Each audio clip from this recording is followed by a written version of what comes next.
दोस्तों नमस्कार, मैं अनिल भूमिज आपका स्वागत करता हूं। आज हम फिर से एक नए स्टॉक का रिव्यू करेंगे। हम रिव्यू करेंगे बैंक ऑफ बड़ौदा का। आपने नाम सुना ही होगा। गवर्नमेंट सेक्टर की एक लीडिंग बैंक है। दोस्तों वीडियो शुरू करने से पहले फिर से एक बार बता दूं, ये वीडियो सिर्फ एजुकेशन पर्पस के लिए है। इसमें मेरा किसी भी तरह का कोई रिकमेंडेशन नहीं है। बाय सेल करने से पहले एक बार खुद रिसर्च कर लें और उसके बाद ही इन्वेस्ट करें। तो चलिए दोस्तों वीडियो शुरू करते हैं। किसी भी स्टॉक में इन्वेस्ट करने से पहले हम लोग दो चार चीजें देखते हैं। पहले हम लोग ये देखें कि ये जो स्टॉक है वो किस सेक्टर से रिलेट करता है, उस सेक्टर में ग्रोथ अपॉर्चुनिटीज कितनी है, कहीं ऐसा नहीं कि बहुत ज्यादा कंपटीशन है।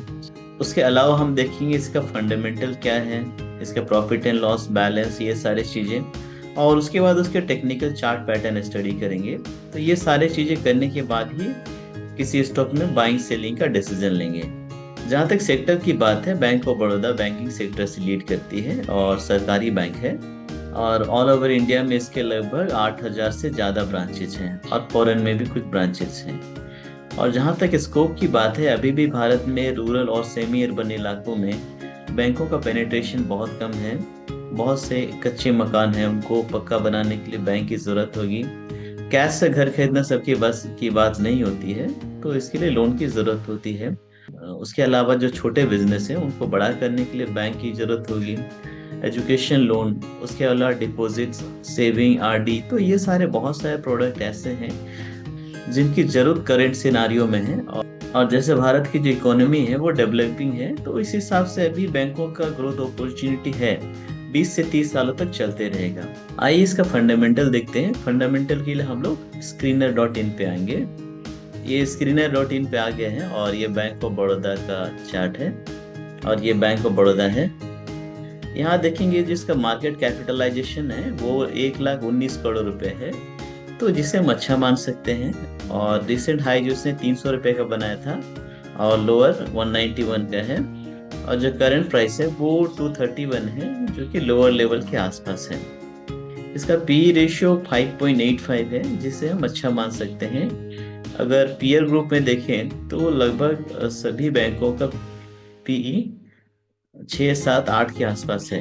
तो इस हिसाब से बैंक ऑफ बड़ौदा का पीई हम अच्छा मान सकते हैं। इसका बैलेंस शीट देखेंगे, डिपॉजिट जो है वो लगभग 14 लाख करोड़ रुपए के आसपास है। और इसने जो लोन बांटा है वो लगभग 12 लाख करोड़ के आसपास है। तो ये परसेंटेज वाइज देखा जाए तो डिपॉजिट टू एडवांस रेशियो वो लगभग 85% के आसपास आएगा, जिसे हम अच्छा मान सकते हैं। जो एवरेज इंडस्ट्री का जो रेशियो है वो 80 से 90% के बीच ही है। इस हिसाब से इसे हम अच्छा मान सकते हैं। और एक चीज हम यहाँ देखेंगे, इसका जो बोरिंग है वो 1,15,00,000 रुपए का है, जिसे हम बुरा नहीं मान सकते, क्योंकि बैंकों का काम ही है पब्लिक से डिपॉजिट लेना और पब्लिक में ही बांटना, यानी उधार लेना और उधार देना। उसी का जो मार्जिन है उसी से बैंक प्रॉफिट कमाते हैं, तो बैंक का मेन बिजनेस यही है। तो इसे बोरोइंग को हम लोग बैड नहीं मानेंगे। अब इसका प्रॉफिट एंड लॉस में देखेंगे तो ये जो बैंक है लगातार 2021 से प्रॉफिट जनरेट करते आ रही है। 2021 में 1,620 करोड़ रुपए का प्रॉफिट था, जो कि धीरे धीरे बढ़ते बढ़ते मार्च 18,800 करोड़ रुपए तक आ गया। और पिछले 12 महीने में 20,000 करोड़ रुपए का है, जिसे हम अच्छा मान सकते हैं। और इसका रेवेन्यू भी लगातार ग्रोथ कर रहा है। 2021 में 74,000 करोड़, जो कि बढ़ते बढ़ते मार्च 24 में 1,18,000 करोड़ रुपए तक आ गया।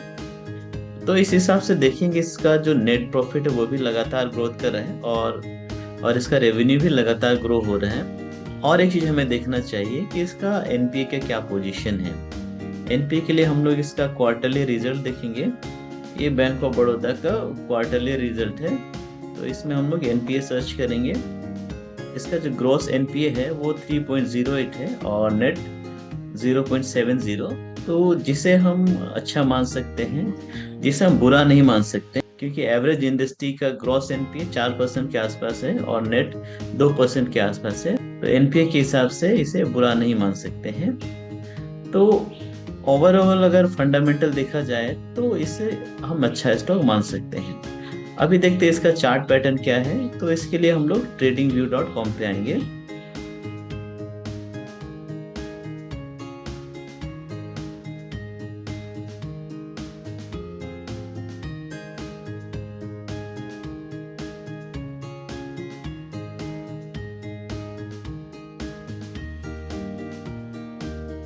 ये बैंक ऑफ बड़ौदा का टेक्निकल चार्ट है और इसका जो रिसेंट हाई देखते हैं वो 300 रुपये का था और अभी ये 230 पे है।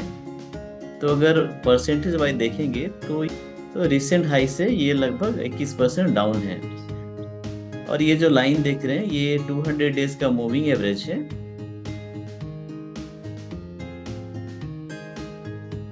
और पिछले कुछ दिनों का ट्रेंड देखेंगे तो ये अप ट्रेंड में है और अपने 200 डेज के मूविंग एवरेज को टच करने वाला है। तो चार्ट पैटर्न के हिसाब से अभी बाइंग अपॉर्चुनिटी है लॉन्ग टर्म के लिए। लॉन्ग टर्म कहने का मतलब है 1 साल से ज़्यादा। अभी बाय करके 10 से 20% तक का प्रॉफिट बुक किया जा सकता है। तो दोस्तों बैंक ऑफ बड़ौदा का रिव्यू के बारे में इतना ही। फिर से एक बार बता दूं, किसी भी स्टॉक में इन्वेस्ट करने से पहले खुद से एक बार रिसर्च कर लें, उसके बाद ही इन्वेस्ट करें। तो दोस्तों इस वीडियो में इतना ही। अगले वीडियो में किसी दूसरे स्टॉक का रिव्यू करेंगे। धन्यवाद।